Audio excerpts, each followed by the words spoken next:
Hello Lucie, comment tu vas? Eh bien, je vais très bien. Et toi, Paul, bonne année? Bonne année, ça va très bien aussi. Alors, t'as créé une des plus grosses écoles francophones de rédaction web. T'as plein de nouveaux projets en ce moment. Moi, je te le disais juste avant, j'ai l'impression de voir ton visage partout dans le milieu de l'entrepreneuriat web. Parce que quand j'ai commencé, bah, t'étais déjà bien implanté, t'étais dans des études de cas, de gens qui réussissent et tout ça, tout ça. Donc, je suis assez ravi et limite un chouïa intimidé de t'avoir là en face de moi. Enfin, ça me fait très bizarre, je vais te le dire clairement. Aujourd'hui, j'aimerais qu'on revienne sur cette aventure entrepreneuriale et j'ai aussi pas mal de questions à te poser, que ce soit sur le métier de la rédaction web ou sur ta vie d'entrepreneur, d'entrepreneuse. Avant qu'on commence, est-ce que tu pourrais te présenter en quelques mots, s'il te plaît? Ok, merci beaucoup. Merci beaucoup pour l'invitation, Paul. Alors, je suis Lucie Rondelet. Je suis spécialiste en rédaction web SEO, donc le référencement sur Google, depuis, ça nous rajeunit pas, ça va faire 14 ans cette année. Et j'ai créé mon blog en 2017 sur la rédaction web. J'ai fait une chaîne YouTube où on peut trouver près de 500 vidéos sur cette thématique. Le copywriting aussi, l'entrepreneuriat sur le web, le digital et aussi l'intelligence artificielle. J'ai écrit 4 livres, je crois, sur le sujet Oh. aux éditions Erol et en parallèle, j'ai aussi un média sur l'audace au féminin avec un podcast où on interviewe des femmes plus ou moins connues sur un féminisme plutôt positif, essayer de présenter des femmes inspirantes et écouter leur parcours pour se motiver, pour rester dans le flow, on va dire. Et puis, sinon, j'habite en région parisienne. Je m'éclate à Paris après des 13 années d'expatriation au Japon, Martinique, Guyane et Nouvelle-Calédonie. Et je suis maman de 2 petites filles. Dis donc. J'en ai pris je vais dire plein la gueule, mais c'est un peu grossier, c'est compris. En faisant mes petits devoirs de préparation de cet échange, j'ai vu que tu avais fait preuve de beaucoup de débrouillardise un peu, enfin depuis toute petite en fait, que tu avais testé plein de métiers. J'ai noté vente de flûtes, de pans et de bracelets sur les marchés, figuration, vendeuse et femme sandwich. Euh, Comment de tout ça, tu tombes dans l'entrepreneuriat par la suite? Justement, je pense qu'en fait, c'est ce parcours-là. Moi, mes 2 parents sont entrepreneurs, dans le sens où c'était des commerçants ambulants. Donc, en gros, ils faisaient les marchés. On allait aussi avec eux, en dehors de leur travail, ils allaient distribuer des prospectus dans les boîtes aux lettres. Alors, on y allait avec ma sœur. Voilà, j'ai été toute petite, je partais dans le camion avec mon père, on allait faire les marchés. C'est là que, du coup, j'ai fait mes petites parties avec mon stand, mes bracelets brésiliens, mes flûtes de pan en roseau. Donc voilà, j'ai toujours j'ai toujours baigné là-dedans. Et puis après, bah, quand j'étais étudiante, moi j'étais boursière et puis mes parents n'avaient pas forcément les moyens de m'accompagner financièrement pour faire des études. Donc c'est là que j'ai fait, comme tu dis, femme sandwich. J'ai travaillé en boîte de nuit, j'ai jeté des capotes depuis les chars de Gay Pride. J'ai fait beaucoup de choses un peu originales. J'ai fait la pub pour une robe de mariée au Japon, où je me suis mariée faussement avec un... Bon, bref. Avec, c'était quoi? Un Israélien. Bon, oui, j'ai fait plein de petits trucs assez drôles quand on y pense. Et puis après, j'ai fini agent de voyage. Et puis, quand j'étais en Martinique, comme je trouvais qu'agent de voyage, ça gagnait pas assez, eh bien, j'ai testé la rédaction web. C'est là que j'ai découvert ça. Et j'ai fait de la rédaction web comme ça la nuit, en plus de mon job. Et D'accord. c'est comme ça finalement que je me suis lancée à fond dans l'entrepreneuriat qui me faisait très envie. Et c'est pas forcément un parcours de vie évident, puisque finalement ma sœur rêvait, elle, d'être fonctionnaire et fonctionnaire depuis toujours, puisqu'elle avait vu mes parents galérer et qu'elle, ça lui faisait pas envie. Mais il faut croire que les enfants grandissent très différemment en fonction de leur personnalité, puisqu'on a été élevés pareil. Voilà. Complètement. Bah, nous, tu vois, on est quatre enfants et on prend tous les quatre des directions très différentes. Donc, Ouais, tu vois. c'est vrai. Ouais. Et donc, tu as commencé la rédaction web en tant que rédactrice ou tu as direct pris un peu la casquette de formatrice? Non, j'ai fait de la rédaction web pendant, heu, 5 ans avant Ouais. de créer ma formation, de Et dans 2012 à cette... Ouais, 2017. Pardon. 2012-17. Oh non, t'inquiète. Et dans cette transition du coup de agence de voyage à rédaction, à quel moment tu t'es dit, ok, la rédaction en fait, ça va devenir mon job à plein temps et mon job de jour et pas le job de nuit? En fait, j'ai calculé combien je gagnais avec la rédaction web. Et, Ouais. euh, et en fait, j'ai comparé le temps à l'extérieur de chez moi. Je me suis dit, pour l'agence de voyage, je pars vers 6h30, 7h, je rentre à 18h, donc je suis 11 heures en dehors de chez moi. Combien ça me fait de l'heure? Je crois que ça faisait 6 euros de l'heure, un truc comme ça, pour les jours où j'étais pas chez moi. Et je mangeais pas chez moi non plus, donc je devais rester sur place Mhm. entre midi et deux, passer du temps dans les embouteillages. Et je me suis dit, mais pour gagner autant, il me faudrait juste 3-4 heures. Finalement de rédaction web et je resterai chez moi. Donc j'en ai profité. Quand on a déménagé de Martinique de la Martinique à la Nouvelle-Calédonie, je me suis dit, au lieu de rechercher un job, je vais tester d'écrire 8 heures par jour et de voir combien je gagne. Et là, directement, je suis passée dès le premier mois, je crois que j'avais fait 3 500 € de chiffre d'affaires et très rapidement, je Oh, suis passée à 6 000. Parce que j'ai travaillé quoi, ouais. j'ai pas fait un 20 heures par semaine et puis là, je me suis dit, ben, que c'était très cool et que j'avais envie de le partager avec d'autres personnes parce que moi, je croulais sous les commandes et je me suis dit: «Il y a plein de gens qui pourraient faire ce job, il faut absolument que j'en parle», et c'était pas un job à l'époque, c'était juste une Mhm. partie de la communication, du marketing, mais c'était pas un job à part entière et en fait, j'ai fait en sorte d'essayer d'en faire un job et jusqu'à en faire, une certification professionnelle reconnue par l'État. Wow. Et comment tu passes... Enfin, en fait, moi, du coup, je suis pas du tout dans ce milieu de certification reconnue par l'État, tout ça. Comment ça se passe, ce process, pour que tu puisses faire une formation reconnue par l'État? C'est un processus qui est extrêmement long et chronophage et qui a demandé la mobilisation d'une équipe. Il y a très très peu de gens en France qui réussissent à avoir une certification professionnelle sans se faire accompagner par des professionnels de la création de formation. Moi, il se trouve que l'une de mes anciennes élèves de la première formation est devenue un membre de l'équipe, puis une amie, puis mon associée. Et elle a passé un master en ingénierie pédagogique. Et du coup, elle nous a énormément aidé pour préparer le dossier. Ça a été 2 ans de travail avant de présenter notre programme de formation à France Compétences qui a été validé. Et c'est comme ça qu'on a réussi à créer une formation certifiante. Mais c'est des années et des années. Je sais plus, je crois que c'est de l'ordre de 7% des dossiers. J'espère que je dis pas de bêtises, mais je crois que c'est 7% des dossiers déposés qui sont reçus. Donc c'est quelque chose de très dur puisqu'en fait, tu dois réussir à prouver que pour chaque cours, il y a une compétence qui est apprise. Donc, tu dois remettre des tableaux. Et tu dois prouver aussi qu'à la fin de la formation, les élèves vont pouvoir lancer une activité ou vivre ou gagner de l'argent, enfin, et que cette formation sert à quelque chose pour l'État français et pour la population. Donc il y a énormément en plus de toute la formation, des scripts et de tout ce qui va avec, il faut pouvoir Mhm. prouver que c'est viable dans le temps et pour l'obtenir. Donc c'est pour ça que la plupart des gens se découragent et ne le font pas parce que ça, je te parle de France Compétences, mais à côté de ça, tu as aussi Calliope, le label Calliope, tu as aussi des contrôles de la DRETS. Il y a énormément de contrôles, c'est beaucoup d'administratifs, c'est très chronophage et ça demande la Mhm. mobilisation d'une équipe formée. Ok. Et comment tu fais donc, vu que tu dois arriver à prouver que tes élèves, en gros, ils sortent de là avec une vraie compétence et qu'ils arrivent à en bosser? Moi, j'ai vendu aussi quelques formations et je vois qu'il y a beaucoup de gens qui achètent la formation et qui suivent pas.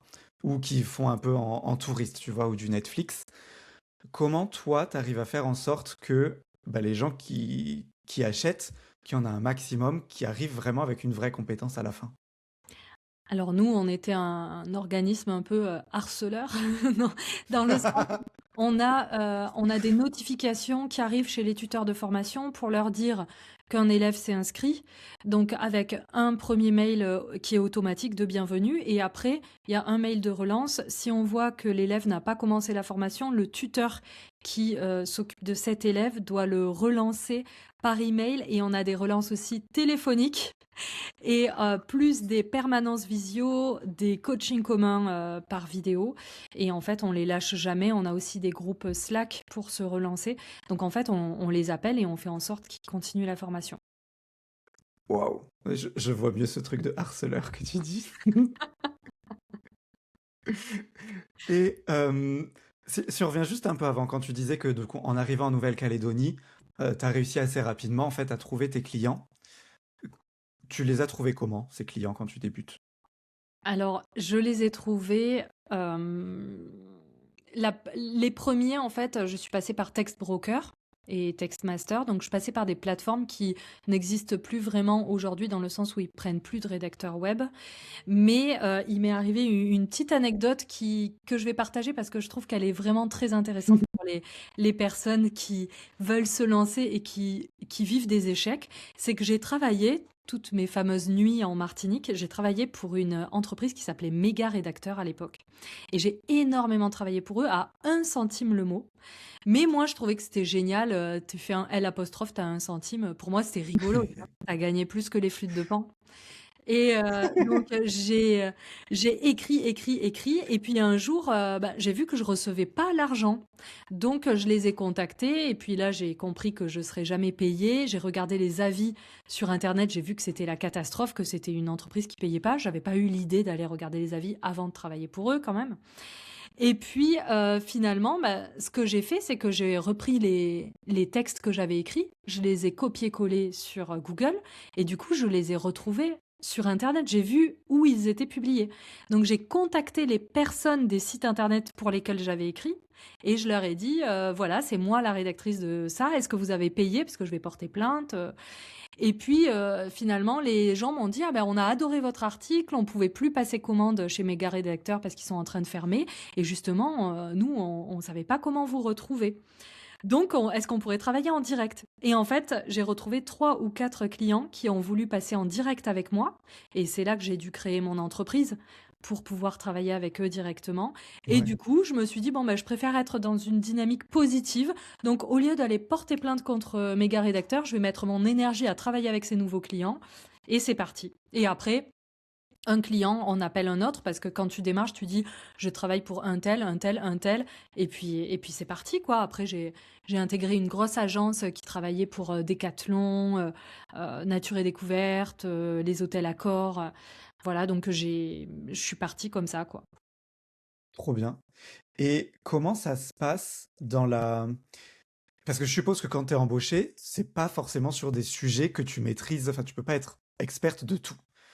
Donc tu as un travail à faire un peu en amont de recherche sur ton sujet pour savoir de quoi tu vas parler. Combien de temps ça prend? Enfin, est-ce que c'est un travail qui se facture, ça, ou on dit un peu, bah c'est tant pis pour toi, c'est toi qui dois te spécialiser dans, je sais pas, écrire que des textes de golf, tu vois, et tu deviens experte de golf via tous les articles que tu as écrits? Ou alors est-ce que c'est un peu, c'est pour ta pomme, ça se passe comment? Ouais, alors le métier a énormément changé depuis l'arrivée de l'intelligence artificielle. Donc Ok. autrefois, on devait faire toutes ces recherches. Moi, j'avais des cahiers entiers de prise de notes parce que je faisais toutes les recherches moi-même sur plein de sites et j'écrivais mon article à 100%. Aujourd'hui, on a l'IA qui fait le boulot et qui peut bien le faire ou mal le faire. Donc on peut utiliser l'IA, vérifier les sources de l'IA et faire attention de ne pas être trop influencé par son style d'écriture si on réécrit ou ne pas être tenté de faire des copier-coller. Donc le métier de rédacteur web est devenu beaucoup plus, je vais pas dire difficile, mais difficile dans le sens où il faut essayer de se libérer de cette tentation d'aller faire appel à l'intelligence artificielle, ou alors essayer de chercher ce qu'on peut apporter de différent, parce que l'intelligence artificielle va nous faire une réponse sur un sujet, par exemple, comme tu disais, le golf, mais il faut trouver ce qu'on a à dire de plus que l'intelligence artificielle. Et ça, c'est pas facile parce que si tu passes des heures à faire des recherches et écrire un article et que tu vois qu'en 5 secondes, ChatGPT te donne plus d'infos que ce que toi, t'as mis 3 heures à chercher, c'est un peu déprimant. Donc, le métier est totalement différent aujourd'hui. C'est pour ça que nous, on part plus sur du pilotage éditorial que sur de la rédaction web. Mais autrefois, on ne facturait pas le temps de recherche. On mettait un tarif un petit peu élevé aux mots. Et comme ça, on faisait un forfait 120 € l'article, mais ça incluait le temps de recherche. Et ça, c'est pour notre Ok. pomme. C'est pour ça qu'il y a beaucoup de de rédacteurs qui disent qu'ils préfèrent être spécialisés et rester sur un seul domaine où ils n'ont pas de Oui. recherche à faire parce que comme ça, ils écrivent beaucoup plus vite. Ok. Est-ce que tu peux me parler un peu de ce pilotage éditorial? En quoi ça consiste? Le pilotage éditorial, c'est finalement ce qui est beaucoup plus attendu aujourd'hui par les entreprises. C'est-à-dire que les entreprises savent que et utilisent l'intelligence artificielle générative pour leur site. Et donc, ces entreprises-là, elles vont avoir besoin toujours de publier du contenu sur les réseaux sociaux, leur blog, leur page de site. Et en même temps, il y a de plus en plus de gens qui se disent, mince, on reconnaît un petit peu la touche IA, et moi, j'ai pas forcément envie que mon entreprise ait un site qui est entièrement écrit par une IA. Mhm. C'est un peu la loose, hein, faut l'avouer, on les reconnaît maintenant à 3 kilomètres. Donc, si on veut un petit peu partager de la qualité, un petit côté humain, il faut faire appel à un rédacteur web. Mais en même temps, on sait que le rédacteur web, peut-être qu'il va aller lui-même utiliser l'IA, donc on n'a pas envie de payer quelqu'un qui va utiliser l'IA alors qu'on aurait pu le faire. Et en même temps, même si on utilise l'IA, certes, ça fait gagner du temps, mais on va prendre un exemple simple. Je sais pas, tu vends des guitares et tu as envie de les vendre dans ton secteur. Ben, si tu écris toi-même des articles sur les guitares, même avec ChatGPT, ça va te prendre le temps de chercher un titre, copyrighté, d'écrire un article, de demander à l'IA de travailler le SEO, et puis tu peux pas vérifier toi-même parce que t'es pas spécialiste, et puis après de l'intégrer sur ton blog, de le planifier, de éventuellement répondre aux commentaires ou planifier autre chose. Et ça, quand tu vends des guitares, c'est pas ton job à la base. T'as d'autres choses à faire, ta compta, tes clients, ton réassort et compagnie. Donc en fait, on se rend compte que même avec l'IA, ça reste compliqué de gérer le contenu et de le piloter. Donc le pilotage éditorial, ça va être le fait d'être spécialisé en rédaction web, copywriting, storytelling et tout. Et on va accompagner l'entreprise en lui disant, bah, moi je te fais ton calendrier éditorial à partir de tes besoins, de tes clients et de ce que tu veux vendre surtout. Donc il y a vraiment une histoire de stratégie. Donc je vais t'écouter. À partir de là, je vais faire un planning éditorial. Je vais écrire les articles ou les écrire si tu veux, avec l'IA, si tu veux moins cher, ou avec l'IA et supervisé par moi-même, je les retouche en SEO et tout, ou je vais piloter l'IA et une équipe de rédacteurs si l'équipe est plus grande. Et donc, moi, je vais piloter tout ton contenu et tu t'en occupes pas. Il y a un article de blog que je transforme en publication LinkedIn, en publication Instagram, en newsletter à la fin du mois. Et donc, le pilote éditorial va être finalement le content manager d'une entreprise à essayer de gérer tout son contenu écrit. Ok. Voilà. Et donc, quel, on appelle ça je vais appeler ça un pilote éditorial comme métier. C'est quoi les compétences qui sont intéressantes chez un pilote éditorial? Enfin, est-ce que c'est les mêmes que, tu vois, est-ce qu'un bon rédacteur web va être un bon pilote?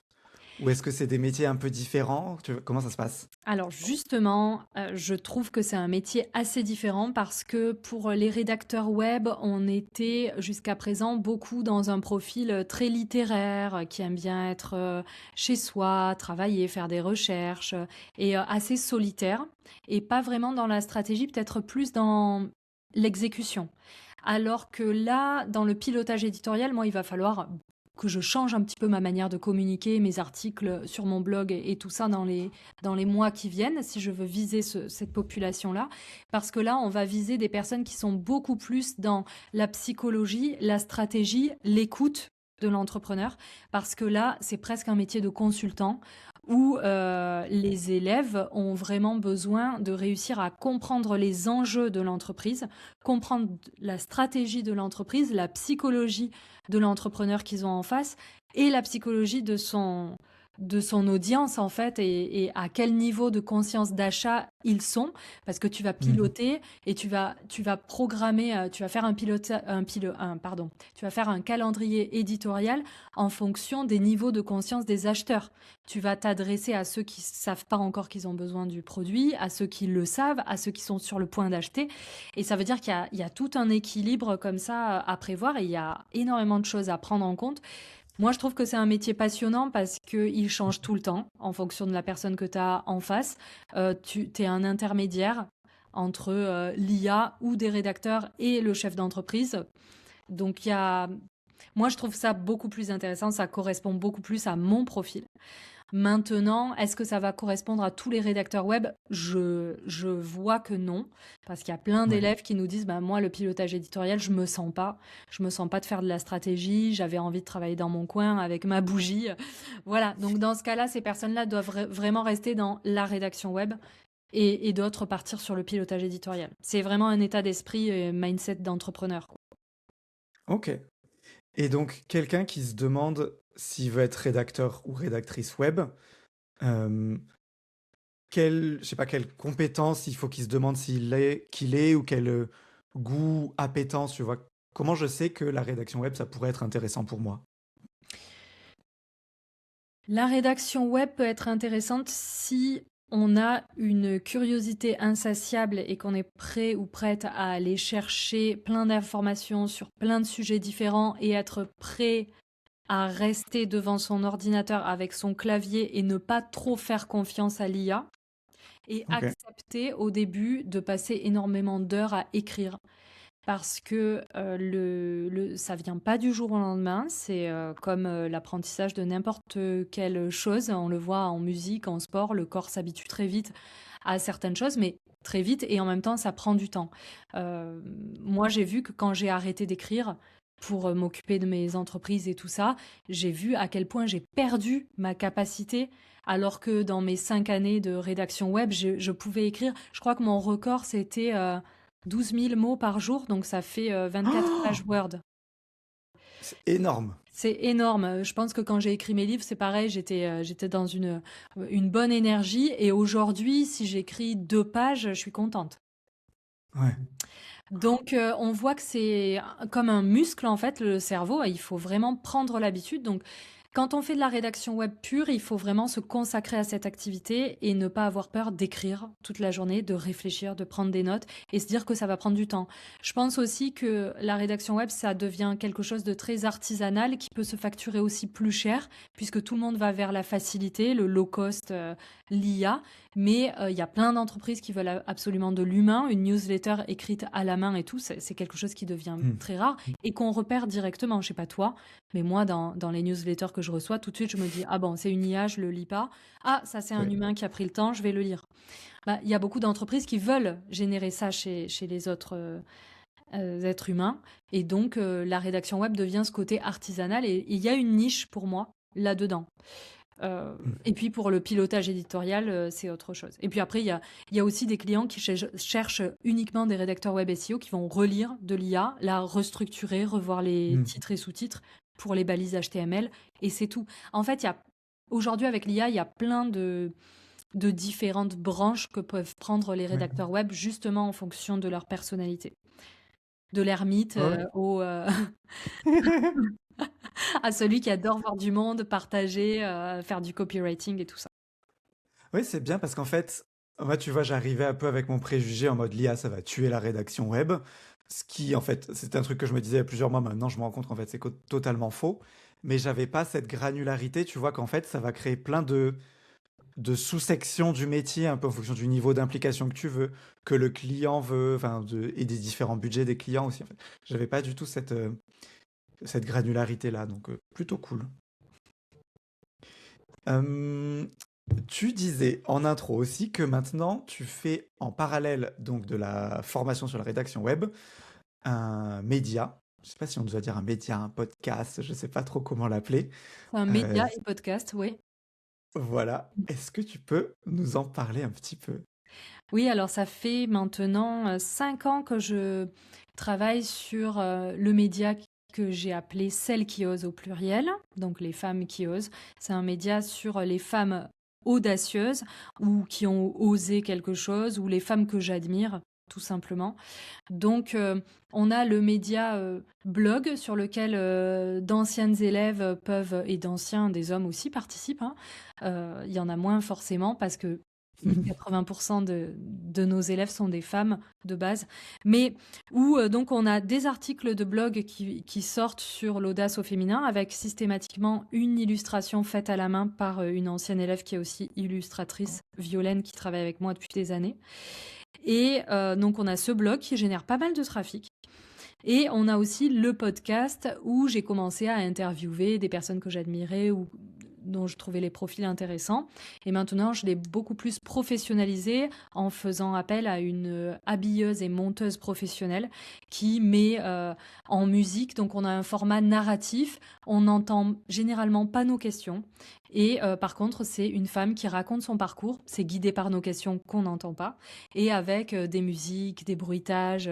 Donc, c'est vraiment habillé. C'est vraiment, moi, je trouve de la dentelle. Je suis super contente du travail que fait la Julie, qui travaille avec moi. Et donc, comme je te disais en off tout à l'heure, depuis que je suis à Paris, puisque je suis rentrée en France il y a 3 ans, ce média commence vraiment à prendre en notoriété. Et on a le compte Instagram qui grimpe, on a les écoutes et je suis de plus en plus sollicitée par des agences de prod, des attachés de presse et on est invité à des avant-premières de films, des projections presse, des expos. On m'envoie beaucoup de livres pour faire des chroniques et tout ça. Et c'est quelque chose que j'adore puisque moi j'avais fait des études d'histoire de l'art. J'adore la culture. Elle m'a énormément manqué pendant toutes ces années en Outre-mer puisque malheureusement il y avait assez peu de culture là-bas, surtout culture contemporaine, et c'est ce qui m'intéresse le plus. Et là, ben, je vis un petit peu ma plus belle vie avec Celle qui ose, puisque je m'éclate à rencontrer des personnes extraordinaires, à, à- à interviewer. Récemment, là, il y a 2 mois, j'ai eu la chance d'interviewer Virginie Efira, dont j'étais fan. Je suis jaloux. Et donc moi-même, quand j'étais en face d'elle en train de la filmer et de l'écouter, je me disais et dire que j'ai commencé avec un ordinateur à 200 balles à Fort-de-France, qui aurait cru que la rédaction web allait m'amener là parce que finalement, c'est mon activité dans la rédaction web qui m'a permis, par le biais d'une holding et tout ça, de financer ce média et podcast qui est totalement à perte depuis des années puisque je paye des personnes qui travaillent là-dessus alors qu'il n'est pas du tout monétisé.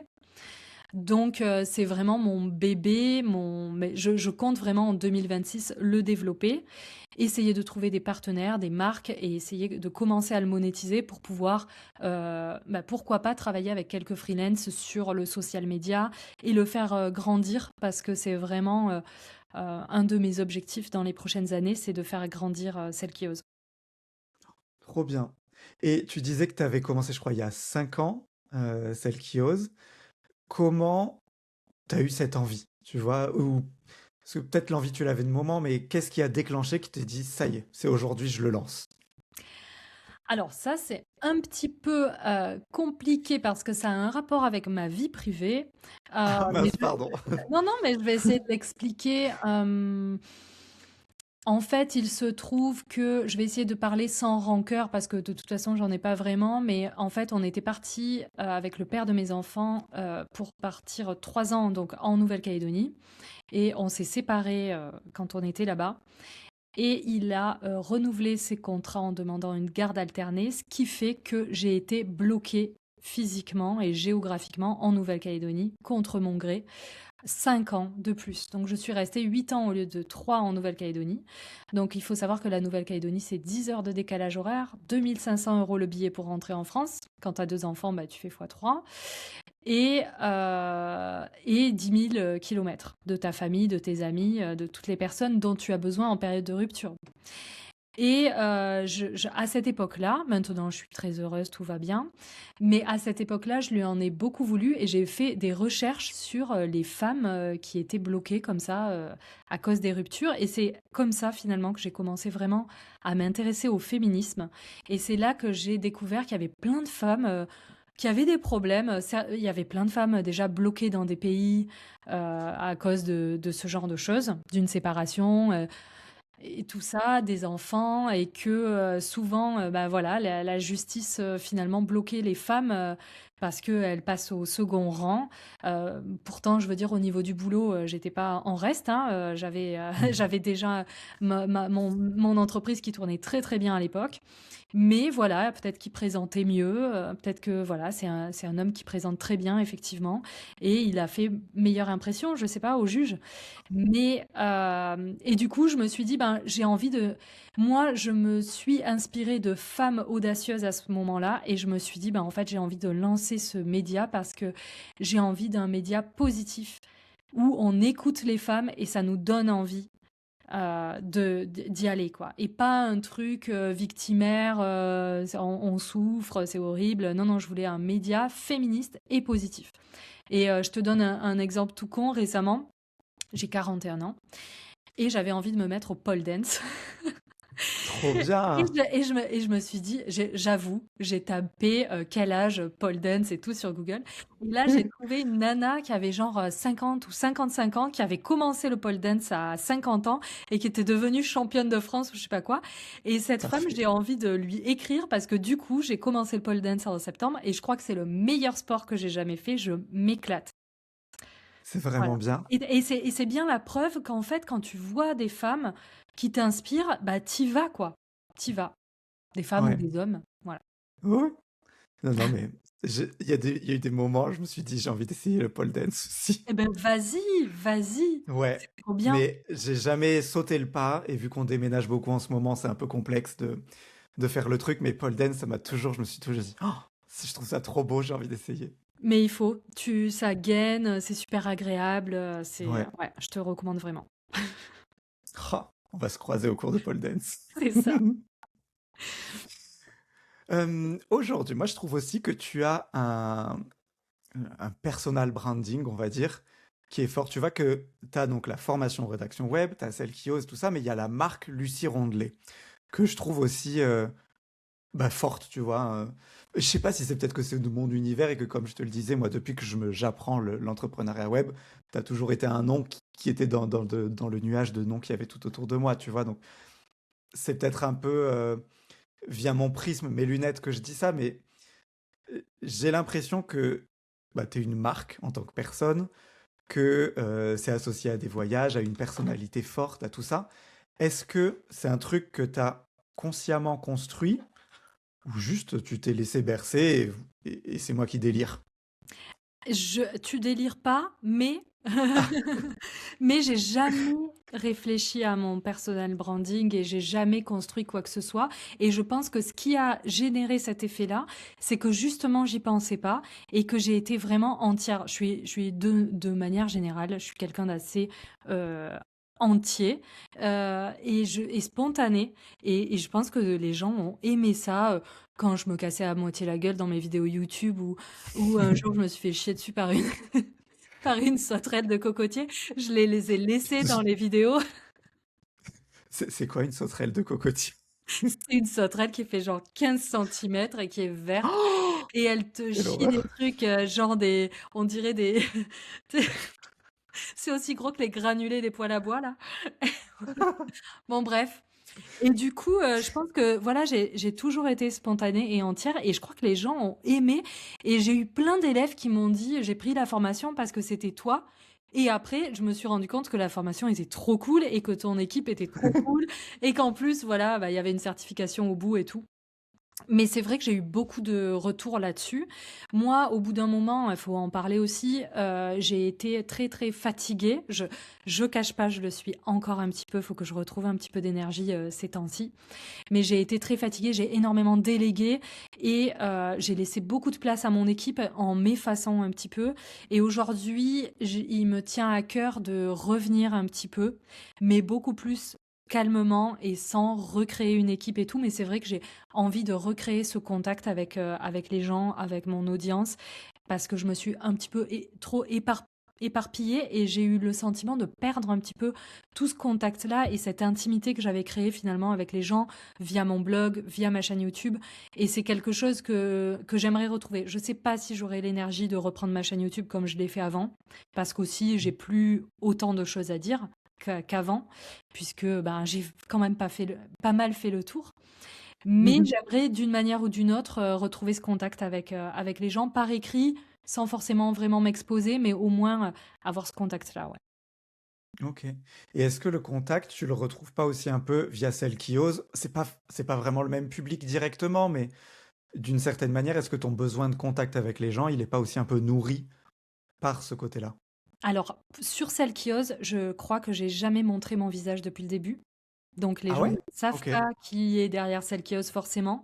La seule indication qu'il y a, c'est sur le compte Instagram, il y a écrit fondé par Lucie et ça renvoie vers mon compte, mais de formation rédaction web. Donc on ne sait pas vraiment.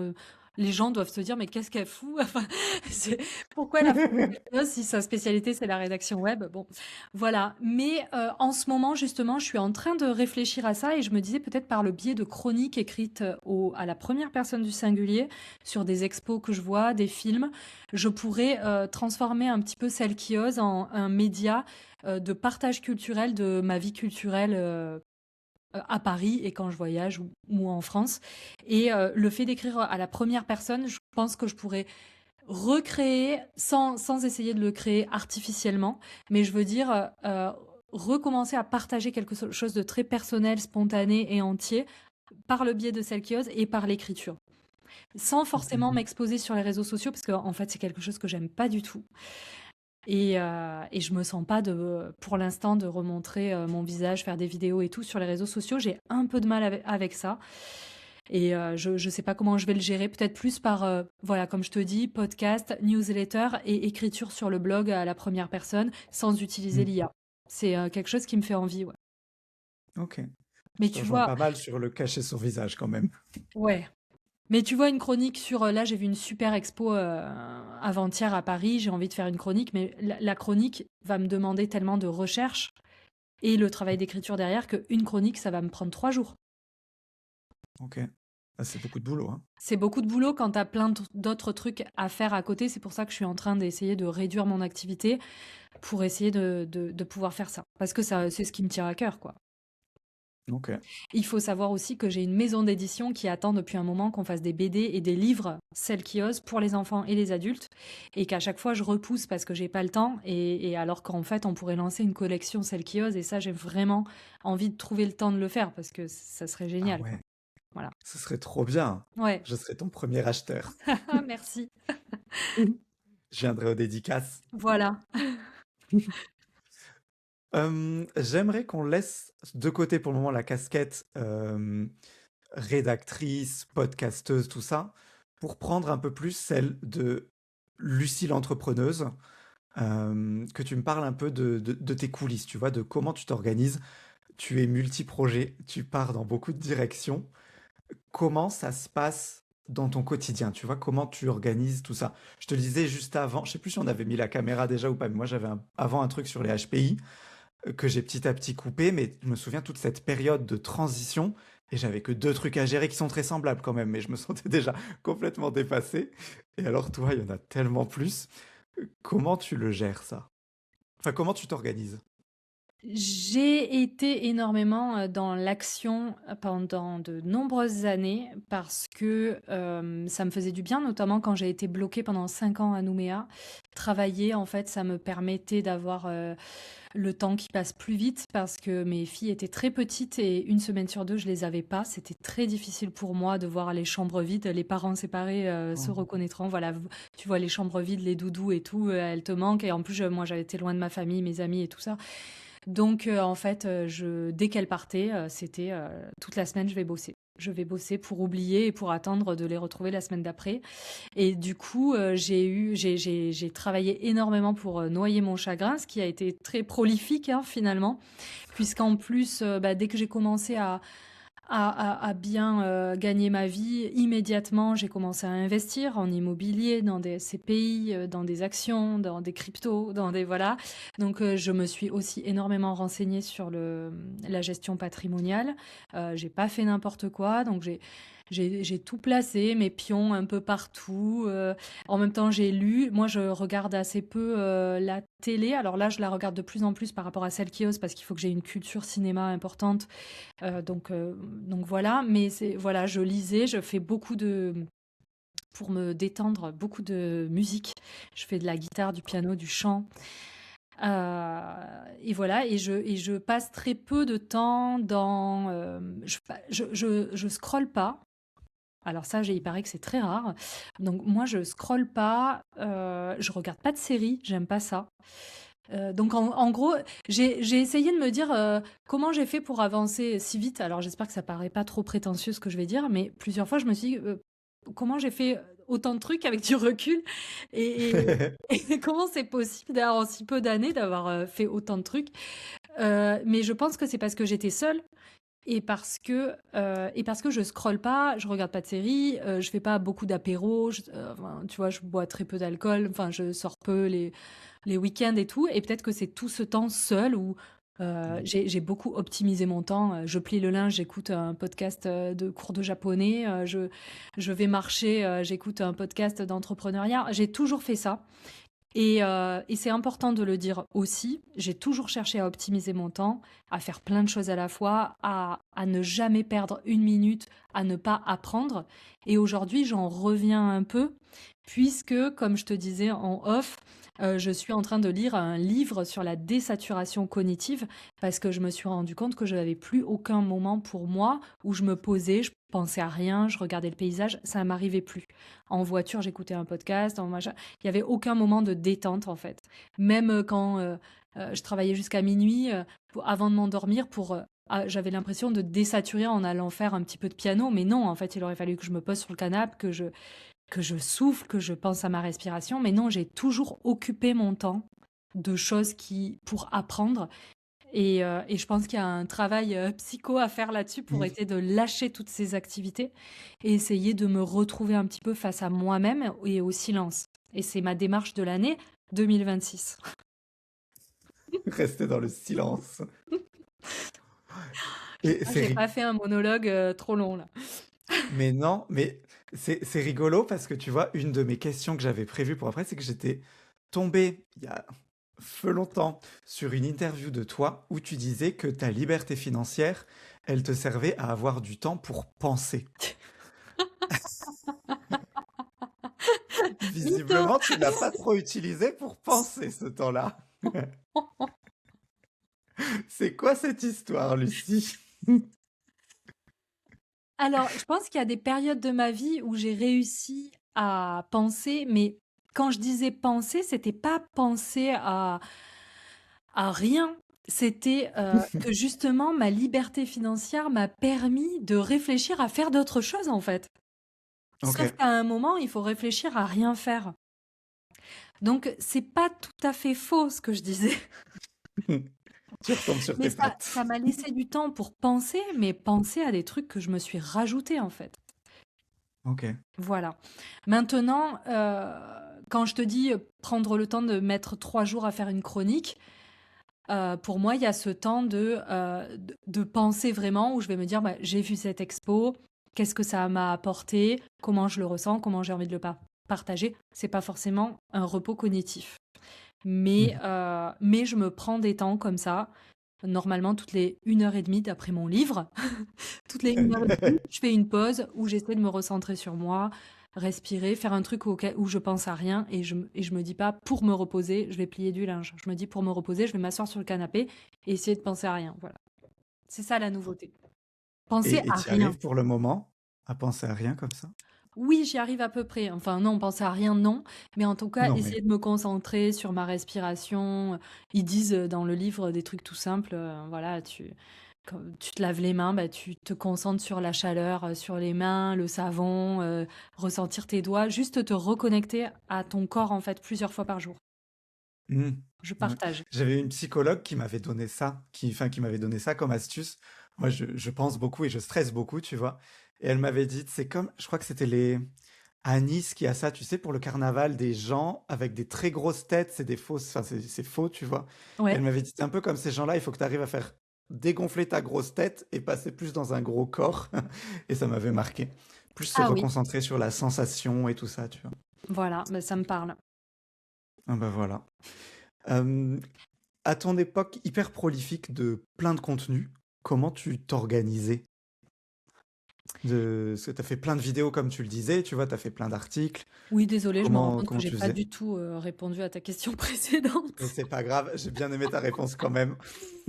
Alors, j'ai beaucoup délégué dans le sens où comme j'avais un super budget à l'époque, j'ai travaillé avec plein de freelance qui m'aidaient à préparer mes idées, mes scripts, à faire les montages vidéo. J'ai délégué pas mal de rédactions aussi. C'était pas signé de mon nom, hein, mais des rédacteurs ont pris le relais sur mon blog. Donc j'ai créé beaucoup de contenu comme ça. Tout ce qui était signé de mon nom, c'était écrit par moi. Ok. Mais il y avait plein d'autres contenus qui n'étaient pas signés de moi et qui ont été publiés. Et comment je m'organisais? Généralement, moi, j'aime bien me lever tôt, travailler le matin, après faire une pause et reprendre en fin d'après-midi. Généralement, je travaille comme ça. Ok. Au début, je travaillais vraiment beaucoup plus le matin. Avec le temps, j'ai réussi à me concentrer le soir. Et après, ça m'est arrivé, et ça m'arrive encore de travailler jusqu'à minuit, ce qui n'est pas bon du tout, je sais. Et après, bah, il faut partir du principe que pendant des années, j'ai travaillé, je pense, entre 60 et 80 heures par semaine. Oh là là là là. Je sais pas comment tu tiens. Enfin, comment t'as tenu plutôt. Enfin, comment tu... Je sais. Tu vois, je fais une journée de 5 heures. Alors, c'est 5 heures vraiment concentrées sans compter les pauses et tout ça, tu vois, mais je me sens déjà lessivé. Et je fais ça 4 à 5 jours par semaine. Mais... Ouais, bon, après, c'est beaucoup plus dur pour moi depuis que je suis en France.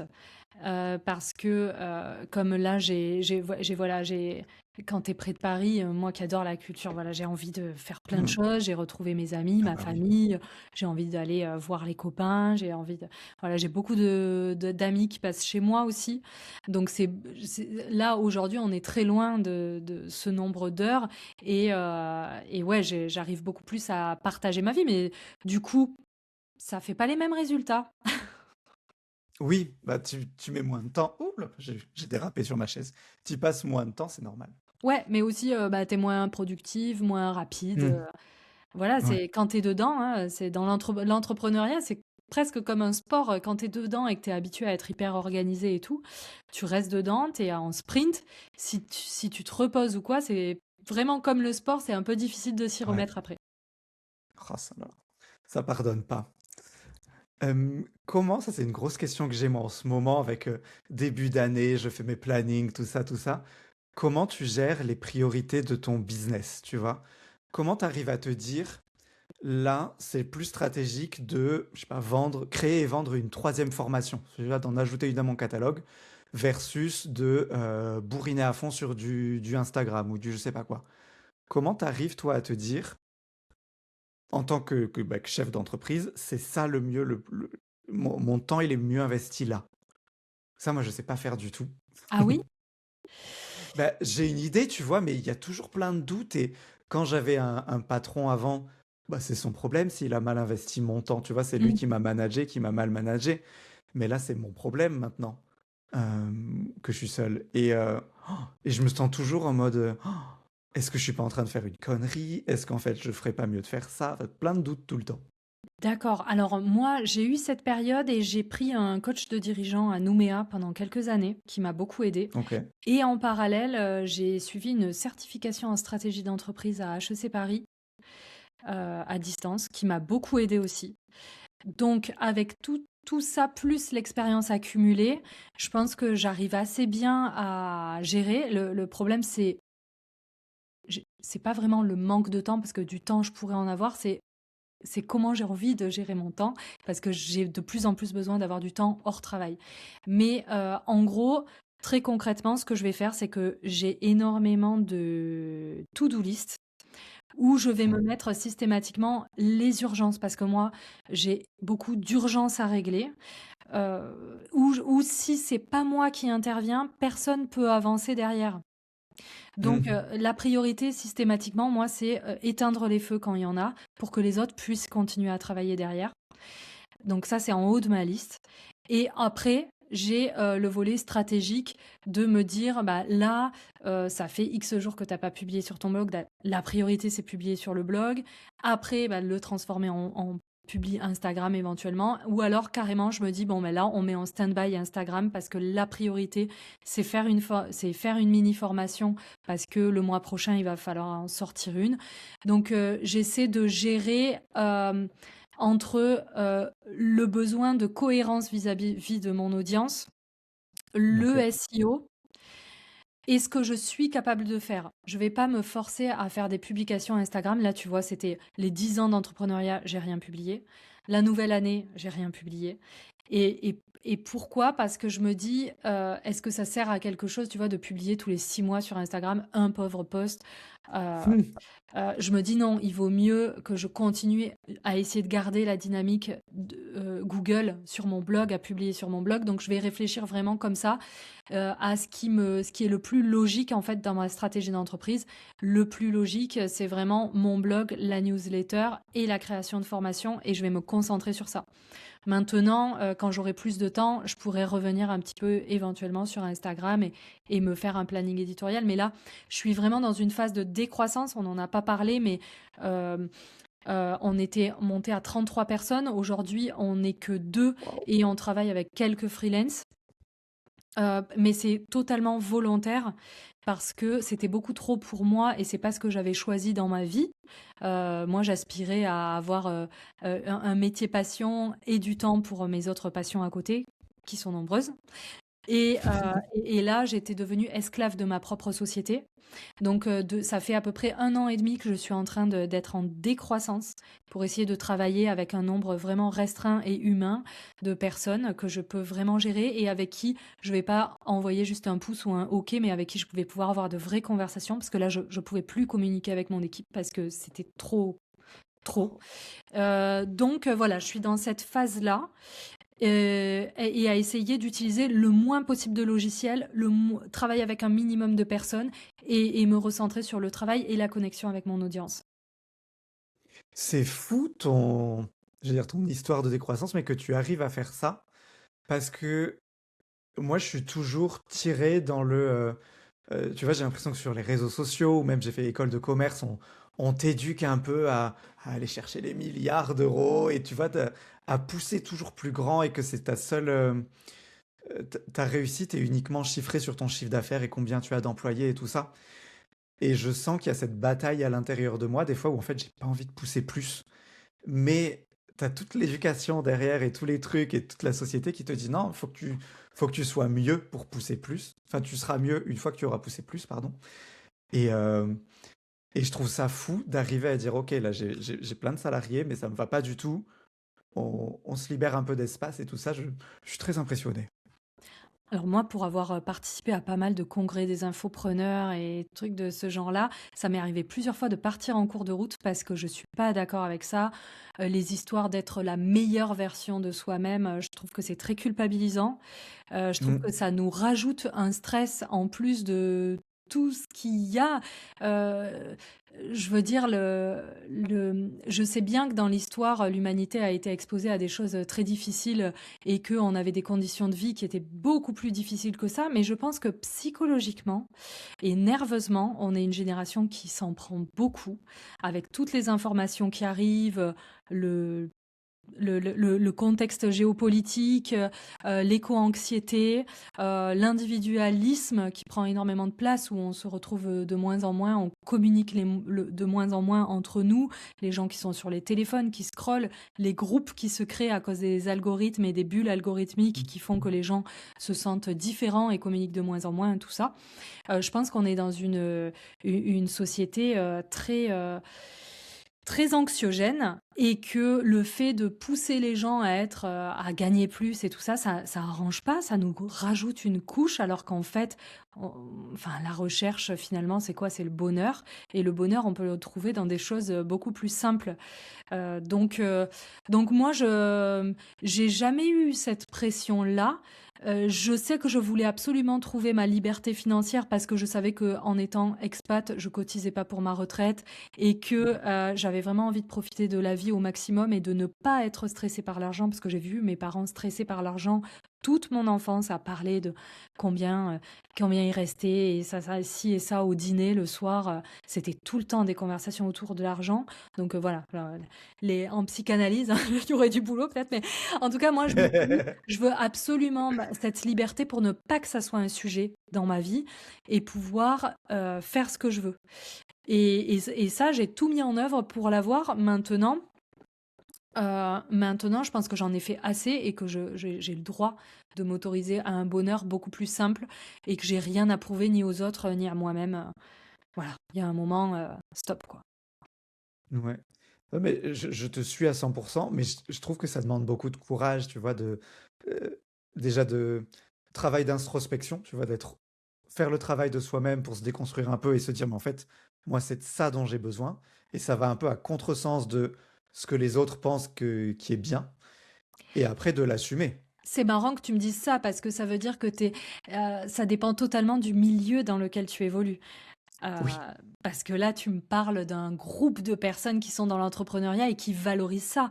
Moi, tu vois, oui. justement, au contraire, dans le milieu plus féministe, celle qui ose, qui est beaucoup plus de gauche, en fait. Voilà, tu vois, dans l'entrepreneuriat, voilà, je vais à des clubs d'affaires et tout, où c'est beaucoup de gens de droite. Et en même temps, j'ai cette vie, moi, j'ai une double vie, hein, où je suis avec celle qui ose, des gens beaucoup à gauche, des festivals et tout. Et je suis à l'aise dans les deux univers, tu vois, mais ça me permet aussi de les comparer. Et dans l'autre milieu, le milieu de gauche, donc, ben là, c'est pas du tout quelque chose qui est valorisé. Au contraire, on va te dire, mais pourquoi tu fais ça? Mais pourquoi tu veux gagner plus? Mais pourquoi? Mais qu'est-ce que tu as besoin d'avoir autant d'entreprises? Mais pourquoi tu achètes un appart de plus? Et c'est l'incompréhension dans l'autre sens. Donc peut-être que Mhm. grâce à ces deux groupes, j'arrive à trouver un petit équilibre entre je fais attention à mon patrimoine personnel et à assurer mes propres insécurités, tu vois. Et de l'autre, en même temps, je suis très proche voilà, moi, mes parents étaient très de gauche, j'ai grandi comme ça, et mon cœur est à gauche, tu vois. Mais ma raison à droite qui avait dit ça. Mais voilà, moi, je connais les deux milieux, je peux parler des deux, puisque je les connais très bien, les deux, quoi. Ouais, ok. Bon, bah, trop bien. Euh, J'aimerais qu'on parle un chouïa de chiffres, si tu es ok avec ça. Sinon, tu peux donner des fourchettes floues ou me Oui, dire Paul, on zappe. ok, Euh,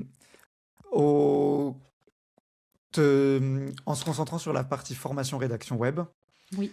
euh, tes contenus, enfin, c'est des programmes qui sont vendus à peu près combien d'euros? Alors, Les je vais parler au accompagnements. passé puisqu'ils n'existent plus, on est en train de les arrêter aujourd'hui. Il en reste Ok, une formation en rédaction web qui s'appelle Solo Plume. Et après, on va proposer que des modules pour que chacun ou chacune puisse construire son parcours d'entrepreneur en choisissant les modules qu'il veut. Parce que justement, il y a plein de ok, personnalités différentes et on s'est dit que c'était mieux de faire comme ça. Mais avant, les formules étaient, on en avait à 2 850 €, 1997. Les prix ont évolué en fait en oui, fonction de l'accompagnement et tout ça, mais la plus chère était à 2 850, la moins chère à 997. Et maintenant, on propose plus comme je te dis, des mini-produits et des formations modulables où les gens vont créer leur ok, propre parcours. Voilà. ok. Et tu fonctionnais, c'était par lancement de type 3 fois dans l'année, pendant une semaine, on peut acheter là, ou c'était un peu en accès libre quand les gens voulaient? On avait deux formules. On avait la formule origami avec 2 rentrées par an. Ouais, Et on avait la formule Liberté Pro qui est devenue Solo Plume où les gens pouvaient s'inscrire tout au long de l'année. ok. Voilà. Maintenant, on lance un mini produit par mois avec mon associé. Waouh. Et ce mini produit est en offre de lancement à moins 70% pour de vrai. Et après est affiché au tarif normal dans un Ok, catalogue. Euh, donc les gens peuvent l'acheter au moment du lancement et puis après ils peuvent l'acheter éventuellement après. Ça arrive que de temps en temps on fasse des packages où quand on lance un nouveau produit, on va proposer le produit précédent à moins 60 ou moins 50% oui, pour ceux qui l'ont loupé. On fait des petites offres comme ça. ok. Et t'en as pas encore sorti ces mini-produits, non? Si, on en a sorti Si? en avril, je crois qu'on a commencé en avril à en sortir. Ouais, et c'est quoi, par exemple, les thématiques de ces mini-produits? Un des premiers, c'était créer 6 mois de planning éditorial en une matinée. Ok, Voilà, donc celui-là, voilà, il a très très bien marché. On a eu faire un audit SEO 360°, très bien aussi. On a eu sur le GIO, où on a pris un ok, partenaire pour travailler sur le GIO. Donc pour ceux qui connaissent pas, c'est l'optimisation pour les IA génératives. On a fait beaucoup voilà, sur le SEO local aussi, être bien bien localisé sur Google et sur Google Maps aussi. Voilà, c'est que des petits produits en fait sur des thématiques très spécifiques. Et là, en fait, on a créé un nouveau produit qui est rédaction web, mais pas métier, juste la compétence en rédaction web. Parce qu'il y a D'accord. des gens qui veulent apprendre la rédaction web, mais pas forcément pour en faire un métier, mais pour s'occuper de leur propre site, en fait. Mhm. Donc, on a détaché le module rédaction web, on en a fait un module à part entière qu'on vend à part pour les personnes qui veulent pas le module sur le freelancing, le module sur les audits SEO et acheter que ça. Et là, on va avoir Ok. le module qui va sortir le mois prochain sur le pilotage éditorial. Et ça, on sait Mhm. qu'il y a énormément de gens qui sont intéressés parce que tous ceux qui sont rédacteurs web ont envie d'avoir juste ce module pilotage éditorial. Ok. Voilà. On a pilotage de l'IA aussi, des choses comme ça. Copywriting, Trop bien. voilà. Ok, ok. Je vois mieux comme ça. Et avant, du coup, plutôt dans le passé, quand tu avais les formations, grosses formations entre guillemets, euh, la boîte formation rédaction web générait un chiffre d'affaires annuel de quel ordre de grandeur? Je crois que la première année, j'avais fait 800 000 euros. Waouh. Et après, j'ai tourné autour d'1 million, 1,2 million les années suivantes. Ok. Et Voilà. c'est beaucoup. Oui, je me rendais pas du tout compte à l'époque. C'est quand après j'ai vu des influenceurs ou des entrepreneurs qui partageaient leurs chiffres extraordinaires. Je me disais, oh, ben, tout le monde les like et ça a l'air incroyable, mais il fait moins que moi en fait. Mais ouais, j'ai pas du tout réalisé sur le moment que c'était cool, ouais. Enfin, Ouais, ouais, c'est mais voilà, mais ah, c'est très gros chiffre. j'ai beaucoup délégué, j'ai eu beaucoup de charges. Hmm. Voilà. Oui, c'est ça. Et puis tu disais au pic une trentaine de personnes avec toi, c'est énorme. Oui, et puis j'avais créé la plateforme La Rédac du Web que j'ai arrêtée. J'ai eu quelques échecs. J'ai financé Celle qui ose, ça me coûte vraiment beaucoup aussi. Donc il y a eu des grosses pertes aussi avec des projets échoués, hein, enfin des échecs, hein, parlons-en clairement. Ouais. Ok. Est-ce que tu veux revenir sur un de ces échecs ou pas? Pas forcément, j'ai peur que les gens là s'ennuient. Tu sais, les gens, ça fait 1h01 qu'on enregistre, s'ils sont toujours là, c'est qu'ils sont motivés, hein.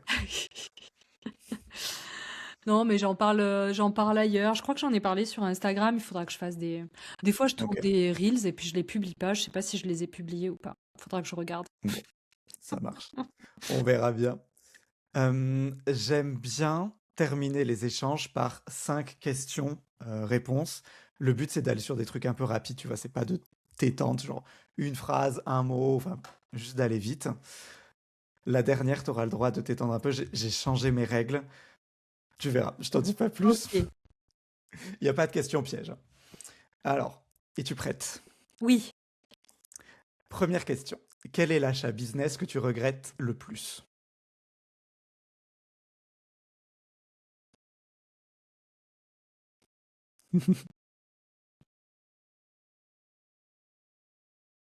Ça met le suspense comme ça. J'en ai un. J'ai acheté 5 000 € une formation en IA à un charlatan. Et je sais même pas comment j'ai fait pour me laisser prendre dans un piège aussi gros. Et le mec a pas voulu me rembourser alors que je lui ai dit au bout de 3 jours que non. Et c'était un mec que je connaissais depuis des années, qui organisait des gros événements en qui j'avais confiance. Et voilà. Ouais. Oh, waouh. Désolé. Euh, Sur la note plus positive, deuxième question. Un investissement business que tu referais 1000 fois. À la formation d'Olivier Roland en 2017. Blogueur pro? Ouais, blogueur pro. Bah oui, c'est ça qui a Ok. changé ma vie. Ouais. Qu'on aime ou pas le personnage, j'aurais pas fait tout ça sans lui. Ouais. D'ailleurs, si voilà, à l'occasion, je lui redirai, mais ouais, quand même, faut pas cracher dans la soupe, quoi. Ah bah non. Puis son contenu, il est bon, donc Ouais. allons-y. Troisième question. Si tu devais résumer la vie de maman entrepreneuse en une émotion dominante, ce serait quoi? Bah, l'amour, Oh. Quatrième question. Quelle est la peur qui t'a le plus freiné?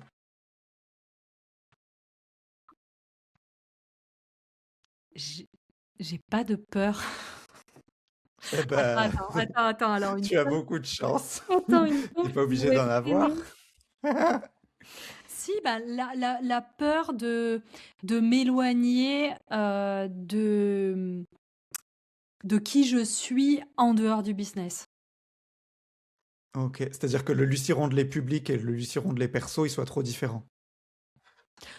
Non, parce que je suis entière, mais d'être tellement concentrée sur mon travail que j'en oublie la Hmm, vie euh, ok, perso, quoi. Voilà, ouais, la vie perso. Mm. ok. Et alors la dernière question, celle qui me brûle, qui n'a rien à voir avec formation rédaction web. T'as bossé à la Villa Rouge en quelle année? T'as quel âge, Paul? Parce que je pense, d'après ta page que je lisais sur qui je suis, que ce serait très possible qu'on s'y soit croisés et que moi j'ai l'impression d'avoir toujours vu ton visage, mais c'est parce que pour moi tu étais toujours dans cet univers du web, mais je me demande si on se serait pas croisés là-bas. Ouais, j'y ai travaillé plus ou moins de 2003 à 2007, 8. Oh non, je suis un peu trop jeune, c'est bon. Ah, voilà. Moi j'y suis allé plus 2010-2015. Non, ça avait déjà fermé en 2015, mais de 2010 jusqu'à ce que ça ferme, quoi. Ah ben là non alors puisque j'étais plus en France, j'ai quitté la France en 2010 et je suis jamais retournée à la Villa. Voilà. Mais bon, pour Non, ceux voilà. qui nous écoutent, s'il y en a qui allaient à la Villa Rouge, j'étais au vestiaire. Coucou à tous ces gens complètement bourrés à qui j'ai redonné leur Ah oui, leur sac et leur veste. j'avais trop envie de savoir. Voilà.